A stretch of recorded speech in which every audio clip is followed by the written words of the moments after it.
ఇప్పుడు మనం ఆధ్యాత్మ విద్య దాని ఆవశ్యకత, దానికి ఉండేటటువంటి యొక్క నాలెడ్జ్ సోర్సెస్, వీటిని ఒక్కొక్కటిగా తెలుసుకునే ప్రయత్నం చేద్దాం. ఇంతకుముందే చెప్పాను, మనం తెలుసుకున్న దాని నుంచి తెలియని దానికి వెళ్తాం. మనం తెలుసుకున్న దాన్ని ఉపయోగించే తెలియని దానికి ప్రయాణం చేయాలి. ఈ ప్రయత్నం ప్రతి ఒక్కరు కూడా ఆ కోణంలోనే వెళ్ళాలి. అయితే మొట్టమొదట ఏమిటి ఆధ్యాత్మికం అంటే, మనం ఇందాక ఏమన్నాము, మనం జీవించటానికి అవసరాలు, కనీస అవసరాలు మరి తీర్చుకోవడం కోసం విద్య, ఉపాధి అనేవి మనం తెలుసుకున్నాం. అయితే అక్కడతోటి సహజంగా మానవుడు ఆహారం, నిద్ర, భయము, మైథునం అనేవి జంతు సమానంగా ప్రతి ఒక్కరికి, మానవులకు కూడా ఉండేవి కనుక అక్కడ ఆహారం వరకు అక్కడ మనకు దాని ద్వారా లౌకిక విద్య ద్వారా ఆహార సముపార్జనే ప్రధాన లక్ష్యంగా జరిగింది. అయితే నిద్ర సహజమైందే, కానీ మరి అనేక మందికి ఎందుకు నిద్ర ఇది అవటం లేదు అంటే, అది కూడా ఇంకొకటి ఏదో దానికి కనెక్ట్ అయ్యిందనే కదా. మరి సహజంగా నిద్ర రావాలి కదా, రావట్లేదుగా. ఇక్కడ మానవుడికి మామూలుగా 3 తాపాలు ఉన్నాయని చెప్తారు. తాపత్రయం అంటారు దీన్ని. అంటే తాపం అంటే బాధ, కష్టాలు. ఈ 3 తాపాల నుంచి మనము ఉపశమనం పొందటం కోసం మనము శాంతి మంత్రంలాగా ఓం శాంతి శాంతి శాంతి అని 3 సార్లు ఆ శాంతి మంత్రాన్ని జపిస్తాము. సో అది సహజంగా ప్రతి చోట జరుగుతూ ఉంటుంది. ఈ 3 సార్లు ఎందుకు ఏంటి అనేది అనేక మంది చెప్తూ ఉన్నారు. చాలామంది కూడా అనేక సందర్భాల్లో విని ఉంటారు. ఇది కొత్త విషయం ఏం కాదు. అయితే ఒకసారి దీన్ని స్పృశిద్దాం. మానవుడికి కష్టాలు 3 ద్వారా వస్తాయి. ఈ 3లో ఈ తాపాలు ఆది భౌతికం, ఆది దైవికం, ఆధ్యాత్మికం. ఈ ఆది భౌతికం అంటే తను కాకుండా తన చుట్టూ ఉన్న ప్రపంచం అంతా, ఈ ప్రపంచంలో మిగతా మనుషులు ఉంటారు, జంతువులు ఉంటాయి, మన సహజ సిద్ధంగా ఉండేటటువంటి యొక్క వృక్షాలు, నదులు, ఇవన్నీ కూడా ఉంటాయి. అయితే వాటి నుంచి మనకు మరి తాపం కలుగుతుందా? అయితే ఒకటి, అన్ని కష్టాలే ఉండవు, వాటి నుంచి మనకు సుఖాలు కూడా కలుగుతాయి. మనం ఏ విషయాన్ని అయినా ఒకటి ఇంకొకళ్ళ నుంచే మనం తీసుకోగలుగుతాం. ఈ సృష్టిలో ఉన్నటువంటి యొక్క మిగిలినటువంటి యొక్క వృక్షాలు అన్నిటి నుంచి మనము మన జీవనాన్ని సాగిస్తాం. కాబట్టి తాపం అంటే అవన్నీ మనకి తప్పనిసరిగా కష్టాన్ని కలిగిస్తున్నాయని ఏం కాదు, కష్టాన్ని కూడా కలిగిస్తాయి. సో మన చుట్టూ ఉన్న సమాజంలో అనేక మంది మనకు ఉపయోగపడుతుంటారు. అట్లాగే అనేక మంది నుంచి మనకు కష్టాలు కూడా ఉంటాయి. మనము సుఖాలు ఎట్లా వస్తున్నాయి అనే దాని గురించి మనం పట్టించుకోం, కానీ కష్టాల నివారణ కోసం మనం ప్రయత్నం చేస్తాం. సో కాబట్టి మనము కాకుండా మిగతా ఏదైనా కానివ్వండి, దాని నుంచి మనకు భౌతికంగా కనపడుతున్నటువంటి యొక్క ప్రతి ఒక్క కనపడంది అన్నిటి ద్వారా మనకు జరిగేటటువంటి యొక్క కష్టాలనే ఆది భౌతిక తాపం అంటాం. ఇది భౌతిక ప్రపంచం ద్వారా వచ్చింది. ఆ తర్వాత ఆధ్యాత్మికం అంటే నా నుంచి నాకే వస్తాయి కష్టాలు. నా నుంచి నాకే ఎట్లా వస్తాయండి అంటే, ఈ శరీరం కణ నిర్మితమైంది కనుక ఎవరికి వాళ్ళకే శరీరంలో వివిధ భాగాలు వాటి వాటి పనులు చేయటంలో ఒక కోఆర్డినేషన్ ద్వారా లో లోపం ద్వారా రావచ్చు. వాటిని ఆరోగ్య సమస్యలు అంటాం. ఆరోగ్య సమస్యలు కావచ్చు, అది ఫిజికల్.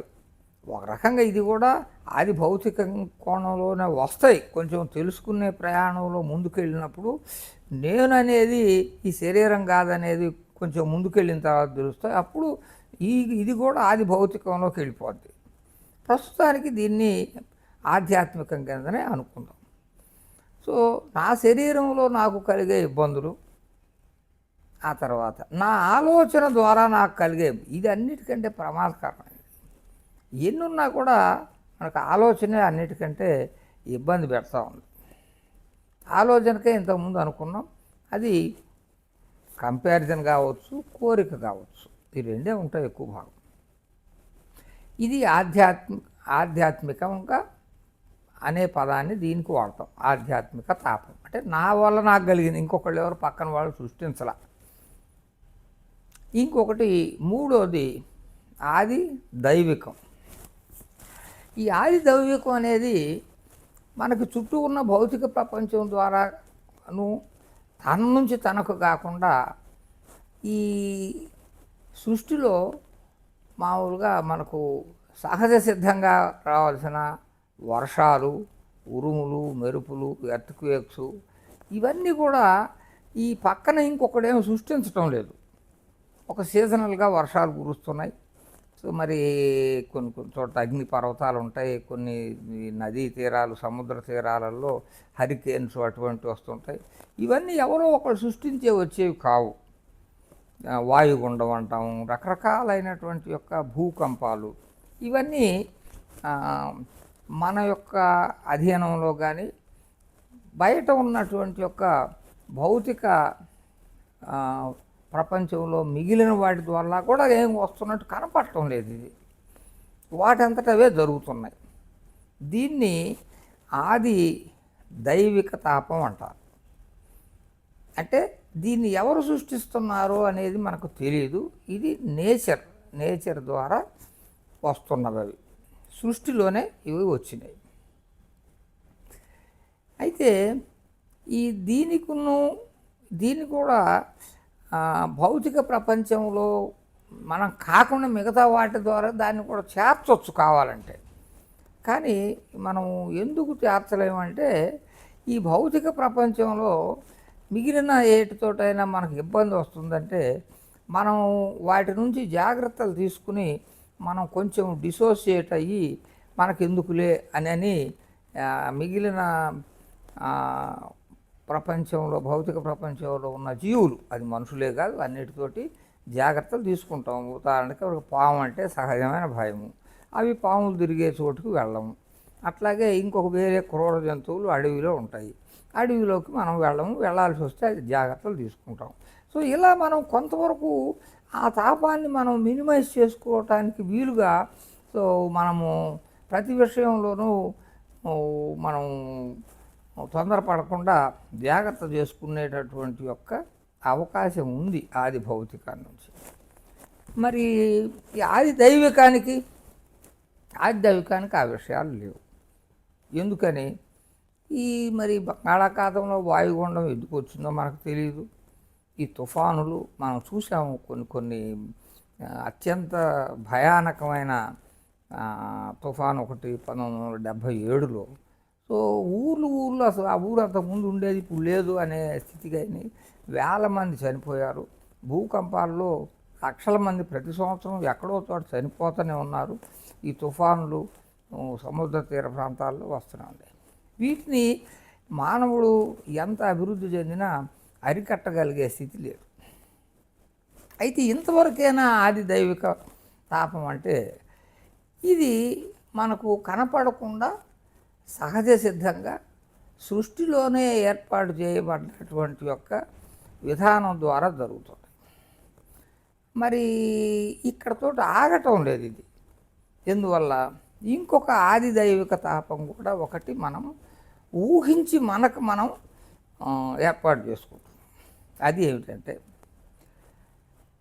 ఈ అనేక విషయాలు ఈ సృష్టిలో ఒక టైంకి, ఇది వర్షాకాలం అంటే వర్షాకాలానికి వస్తున్నాయి, మరి వేసవకాలం ఫలానా సీజన్లోనే వస్తాయి, ఇవన్నీ ఆటోమేటిక్గా జరుగుతున్నాయి. మనము రకరకాల ఫుడ్ ఐటమ్స్ తీసుకుంటే అది రక్తంగా మారుతుంది. మరి ఇది ఏ మిషన్ లోపల మార్చింది? ఇంత క్రమశిక్షణగా మరి అది తీసుకున్నదేమో దాని రంగు వేరు, దాని కాంపోజిషన్స్ వేరు, కానీ అది రక్తంగా మారి అది శక్తిని ఇచ్చి మరి జీవించటానికి అవసరమైనటువంటి యొక్క ఎనర్జీని ఇస్తుంది. మనుషులకే కాదు, ప్రతి జీవికి కూడా. ఇది ఎలా జరుగుతున్నారు ఇలా? మరి ఇంత క్లియర్ కట్గా ఒక సిస్టమాటిక్గా జరుగుతున్నది అంటే మరి ఏది దాని అంతటా జరగదు. కాబట్టి దీన్ని నియంత్రించే వాళ్ళు ఎవరో ఒకరు ఉండే ఉంటారు. లేకపోతే మరి ఎవరు లేకుండా దాని అంతటా ఎట్ట జరుగుతాయి అసలు? అది ఇంకొకరు చేయకుండా ఏది అనేది ఎట్ట జరుగుతుంది? కాబట్టి ఒక నియంత ఎవరో ఒకరు ఉండే ఉంటారు, మనకు కనపడకపోయినా. ఈ జరుగుతున్న వాటన్నింటినీ శాసించే ఒక శక్తి, ఒక మనిషి లేకపోతే ఉన్నారు అనేది ఎవరికైనా అనుమానం కలుగుతుంది. సో మరి దాన్నే భగవంతుడు అనే ఒక పదంతో అందరూ కూడా పిలుస్తున్నారు. అంటే ఈ సహజ సిద్ధమైన వాటిని కూడా భగవంతుడే నిర్ణయిస్తున్నాడు. సో మనకు అది కనపడుతున్నాయి. అవి కాకుండా జరుగుతున్న ప్రతి ఒక్కదాని వెనక ఈ భగవంతుడి యొక్క హస్తం ఉంది. లేకపోతే అది ఎలా జరగదు, ఎవరు చేయకుండా ఇంకొకటి జరగదు. కాబట్టి ఉండి ఉంటాడు. మరి ఉంటే ఉండని నాకేమి అని అనుకోవట్లా. ఈ తాపాలని మనకు రాకుండా చూసుకోవాలనుకుంటున్నాంగా. భౌతిక తాపానికి మరి మన జాగ్రత్తలు తీసుకొని ఈ దావిరిలో వెళితే తాగుబోతులు ఉన్నారు, లేకపోతేనేమో మరి రౌడీలు ఉంటారు, వాళ్ళు మన తప్పు లేకపోయినా కూడా మన కదిలించి మనల్ని ఏదో ఒక ఇబ్బంది పెడతారు. ఎందుకు వచ్చి ఈ దారిలో వెళ్ళొద్దు, కొంచెం కష్టమైన అవతల ద్వారం నుంచి వెళ్ళాలనుకుంటాం. మనం తప్పించుకు తిరగటానికి అవకాశం ఉంది అది భౌతిక విషయాలలో. కానీ మరి ఇది సహజసిద్ధంగా వస్తున్నాయిగా. కాబట్టి దీనికి కూడా మనం ఏదో ఒక ప్రయత్నం ద్వారా మన మీద ఆ తాపం లేకుండా చేసుకునే ప్రయత్నం చేస్తారు. దాని నుంచి ఉద్భవించినయే మరి మరి అవి మనకు అనుకూలంగా, దాని నుంచి మనకు తాపం ప్రతిదీ ముందే చెప్పుకున్నాం. ప్రతి ఒక్క విషయం కూడా మనకు తాపాన్ని కలిగించేదే కాదు, మనకు సుఖాన్ని అంటే మనకు కావలసిన విషయాలని అందజేసేది కూడా సమాజంలోనే వ్యక్తులే. అట్లాగే ఈ భగవంతుడు మనకు ఈ శరీరాన్ని ఇచ్చాడు, అన్నిటిని కూడా భగవంతుడే ఇచ్చాడు. కాకపోతే మనకు అనుకూలమైన నిర్ణయాలు ఆయన తీసుకోవటానికి అనువుగా మనం ఆయన ఏదో ఒక మంచి చేసుకుంటేనో లేకపోతేనేమో ఆయనని పూజిస్తే మనకి తద్వారా ఆ దైవిక కష్టాలు లేకుండా ఉంటాయి, లేకపోతే మంచి జరుగుతుంది, చెడు జరగదు అనేదాన్ని దృష్టిలో పెట్టుకొని ఈ పూజలు పురస్కారాలు ఇవన్నీ కూడా ఎవరికి తోచిన విధంగా ప్రతి మతంలోనూ జరుగుతున్నాయి. ఇదేమి ఇది ఆది దైవిక తాపాన్ని మనము ఎదుర్కోవటానికి మనం జపిస్తున్నటువంటి ఒక శాంతి మంత్రం. ఇది బాగానే ఉంది. ఇది దైవికం, ఏదో పూజ చేస్తాం, మనకు కనపడ్డా కనపడకపోయినా ఏదో చేస్తుంటాము. తద్వారా ఆయన మన ఎందున్నాడులే, మనకు ఆయన నుంచి ఏం కష్టం రాదులే అని మనమే అనుకుంటున్నాం. చక్కగా మరి భౌతికం జాగ్రత్తలు వ్యవహరిస్తున్నాం, ఒక బ్యాంకింగ్ ట్రాన్సాక్షన్ చేసుకుంటున్నాం. ఇవన్నీ భౌతికమైన ఇవి. ఈ ఫోన్పే చేస్తున్నాం, లేకపోతే ఇవన్నీ కూడా ఓటీపీలు జాగ్రత్త చెప్పకూడదండి. ఏ వ్యవస్థకు ఆ వ్యవస్థ మనల్ని రక్షించటానికి మరి ఎంతో కొంత సూచనలు ఇస్తున్నాయి. ఆ సూచనలు పాటిస్తూ జాగ్రత్తలో జీవించి మనం ఈ భౌతిక తాపాన్ని నుంచి ఇదవుతాం. దైవిక తాపానికి మనం చేయగలిగింది ఏమి లేదనేది మనకు తెలుసు. మనం తుఫాన్లను ఆపలేం. మరి పంటలు పూర్తిగా మన చేతికి వచ్చే సమయంలో తుఫాన్లు వచ్చి అనేక సార్లు మొత్తం పూర్తి కష్టం పోతున్నది. దాన్ని కూడా మనమేం ఆపలేకపోతున్నాం. ఎన్ని పూజలు చేసినా ఏం చేసినా అదేమైతే ఆగట్లేదు. కానీ దాని ద్వారా మనకు ఏర్పడుతున్న భయాన్ని అయినా కనీసం పోగొట్టుకునే దానికి వీలుగా ఆ మంత్రం, ఆ శాంతి మంత్రాన్ని మనం జపిస్తున్నాం. ఇక ఇప్పుడు మరి ఈ రెండు బయట బాగానే ఉన్నాయి. మరి ఆధ్యాత్మిక తాపం ఏమిటి, దీనికి ఎలా అనేది మనం అతి ముఖ్యమైన అంశం కాబట్టి దీనికి కూడా మరి శాంతి మంత్రంతో అంటున్నాము. అది ఈ తాపం ఎలా ఉంటుంది ఏంటి, మరి ఈ ఈ తాపాన్ని నుంచి మనం బయటపడటం కోసం మనకి ఏం ప్రయత్నం చేయాలనేది నెక్స్ట్ చూద్దాం.